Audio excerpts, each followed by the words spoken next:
Saudara-saudara yang dikasihi Tuhan, kita patut bersyukur pagi ini karena kita boleh bangun dari peristirahatan kita, menemui hari baru, hari karunia Tuhan. Di akhir pekan hari ini, hari Sabtu, 14 November 2020, kita akan mendengarkan firman Tuhan sebelum kita melanjutkan kegiatan kita hari ini. Tapi sebelumnya, mari kita berdoa. Kami bersyukur Tuhan, oleh karena kasih dan kemurahan-Mu, sehingga kami boleh bangun dari peristirahatan kami, menemui hari baru, hari karunia Tuhan di pagi ini. Kami mau mendengarkan firman Tuhan. Kuasai kami dengan kuat kuasa Roh Kudus-Mu. Dalam Kristus Yesus kami berdoa. Amin. Bagian bacaan Alkitab menjadi perenungan kita di akhir pekan hari ini. Saya ambil dari renungan harian Toraja dari Matius 12 ayat 43 sampai 45. Demikian. Kembalinya roh jahat.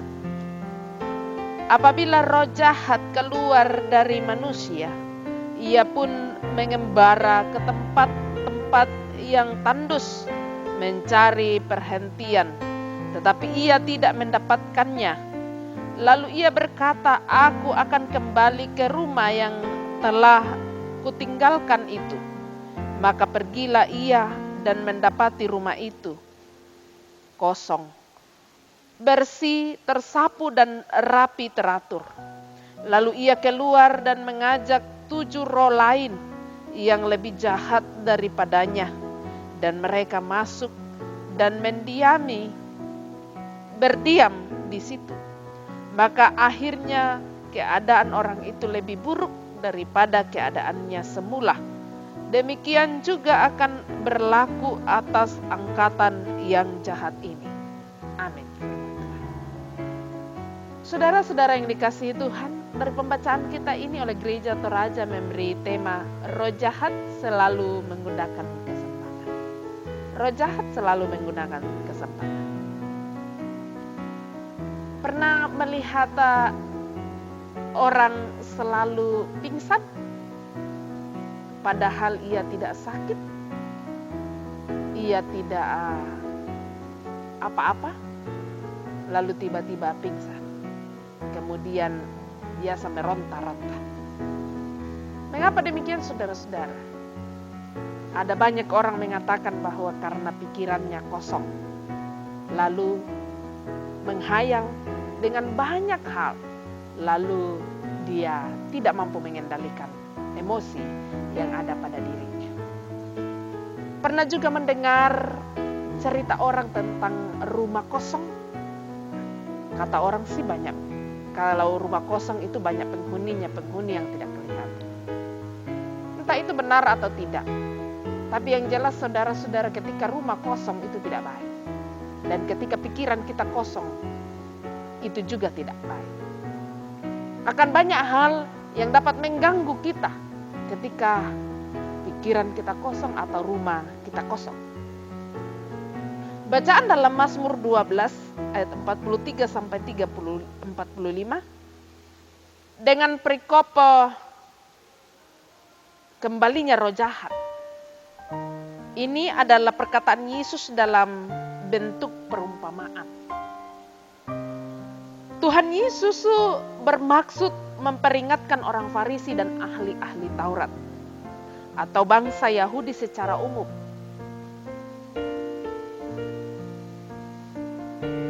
Sementara mereka membanggakan kesalehan mereka dalam menjalankan hukum Taurat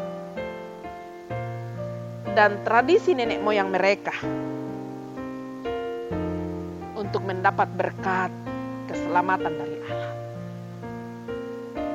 Mereka tidak tahu bahwa tujuan hukum Taurat yang tertinggi adalah untuk menunjukkan kepada kita bahwa kesempurnaan Allah itu ada.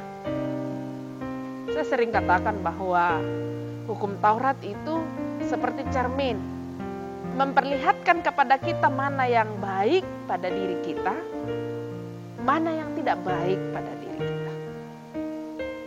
Tetapi hal ini dijadikan oleh orang-orang Farisi, ahli Taurat, dan bahkan bangsa Yahudi secara umum menjadi bagian dari kesombongan mereka bahwa mereka orang-orang saleh karena sudah melakukan hukum Taurat. Dan saudara-saudara yang dikasihi Tuhan, apabila roh jahat kembali dan menilik, ternyata hati orang tersebut benar-benar kosong dan tak berpenghuni, maka roh-roh jahat akan kembali menjadi penghuninya. Dan bagaimana dengan hati kita, saudara-saudara? Bagaimana dengan hati kita kelola dengan baik?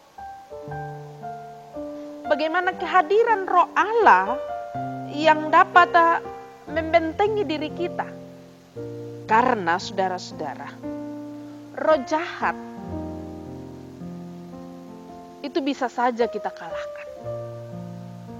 Bisa kita elakkan dalam kehidupan kita, bisa kita singkirkan dalam kehidupan kita.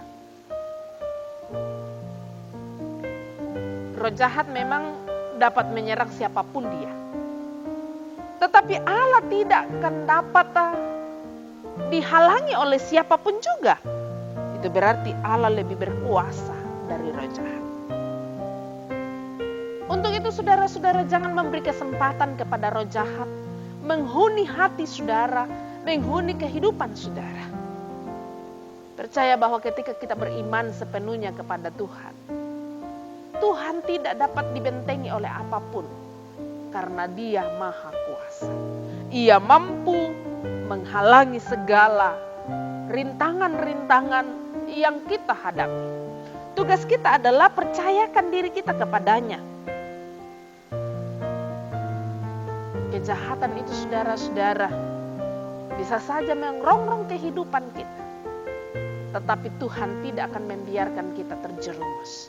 Apabila kita benar-benar beriman dan berserah sepenuhnya kepadanya. Terpuji Dia. Amin. Mari saudara kita berdoa. Bapa Surgawi, kami bersyukur bahwa hari ini kami boleh mendengarkan firman Tuhan.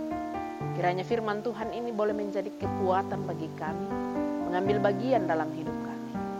Secara persekutuan Tuhan kami mendoakan beberapa saudara-saudara kami yang ada dalam kelemahan tubuh karena sakit.